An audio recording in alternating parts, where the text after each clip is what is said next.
Assalamualaikum warahmatullahi wabarakatuh. Perkenalkan, nama saya Ahmad Rizky Maulana dengan NIM 23060134, kelas B1 angkatan 2023, non reguler, prodi pendidikan guru SD.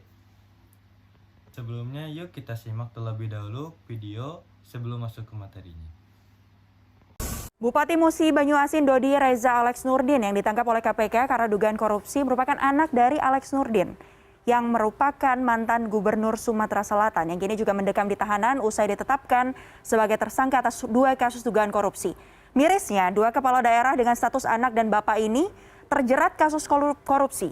Nah, namun kita harus ingat bahwa ini bukan kali pertama KPK menangkap praktik korupsi dengan latar belakang politik kekerabatan atau politik dinasti. Kita akan simak ini beberapa kasus korupsi yang melibatkan politik kekerabatan yang sudah dihimpun datanya oleh tim Litbang CNN Indonesia. Ini dia yang pertama, yang baru-baru ini terjadi hubungannya ayah dan anak. Pada Jumat lalu, Dodi Reza Alex Nurdin terjerat operasi tangkap tangan ya, di mana dilakukan oleh Komisi Pemberantasan Korupsi, dan Dodi kemudian ditetapkan sebagai tersangka kasus dugaan suap terkait pengadaan barang dan proyek pembangunan infrastruktur irigasi di Dinas PUPR. Ya.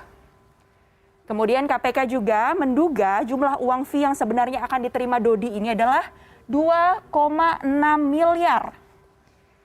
Tapi saat OTT, KPK menemukan 1,5 miliar dari tas dan ada pula 270 juta rupiah dari kantong plastik ya. Diduga uang ini akan digunakan untuk kepentingan partai politik. Dodi saat ini memang menjabat sebagai ketua DPD ya dari Partai Golkar di Sumatera Selatan. Sementara kalau ayahnya Alex Nurdin ini dulunya merupakan gubernur Sumatera Selatan periode 2008 sampai 2018 dan juga menjadi tersangka akan atas 2 kasus korupsi yang merugikan negara miliaran rupiah. Selanjutnya, kita ke Kabupaten Kutai Timur di mana ada sepasang suami istri yang ditangkap pada Juli 2020, yaitu ada Ismunandar dan juga Encek Firgasih ya. Keduanya ini menjadi tersangka kasus suap proyek pekerjaan pembangunan daerah Pemkat Kutai Timur. Jadi kalau suaminya ini Bupati Kutai Timur, kalau istrinya Ketua DPRD Kutai Timur. Selanjutnya kita bergeser ke wilayah Kendari. Ada hubungannya ayah dan anak yang juga dua-duanya tersandung kasus korupsi. Yang pertama adalah Asrun yang merupakan wali kota Kendari periode 2007-2017. Dan kemudian dilanjutkan oleh anaknya sendiri, Adriat Madwi Putra, pada periode 2017 sampai 2022 dan terjaring OTT KPK pada 27 Februari 2018. Tepatnya di Jalan Syekh Yusuf, Kota Kendari, di mana keduanya ini akhirnya divonis 5,5 tahun penjara dan dendanya 250 juta rupiah karena terbukti nih menerima suap. Nih kasusnya ya. Korupsi dalam politik dinasti adalah masalah yang cukup kompleks dan berbahaya karena menggabungkan kekuasaan politik yang terkonsentrasi dalam keluarga atau kelompok tertentu dengan praktek korupsi. Ini sering mengakibatkan penyalahgunaan kekuasaan, nepotisme, dan kurangnya akuntabilitas. Pendapat saya tentang korupsi dalam politik dinasti. Yang pertama ada konsentrasi kekuasaan.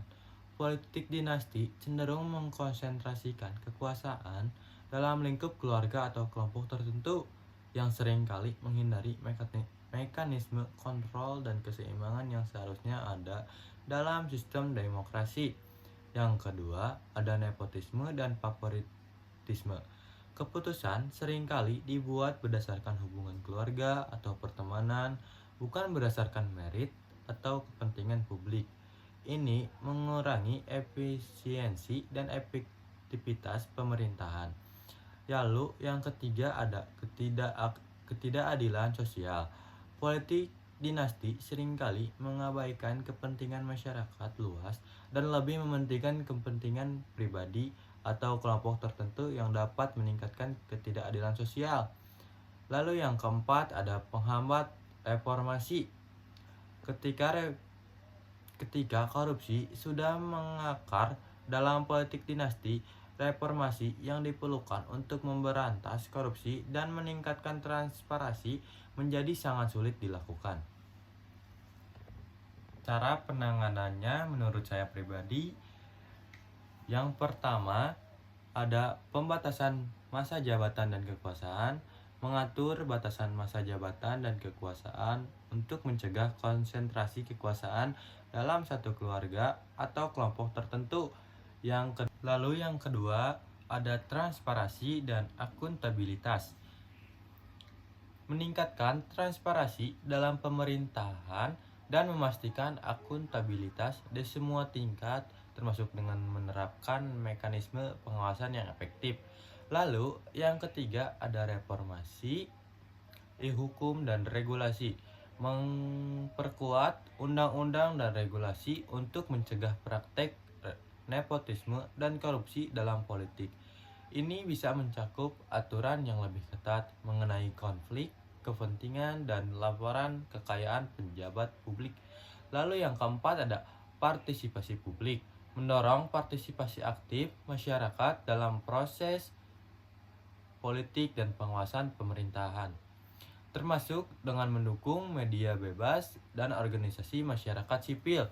Lalu yang kelima ada pendidikan anti korupsi, meningkatkan pendidikan dan kesadaran publik tentang bahaya korupsi dan pentingnya integritas dalam politik.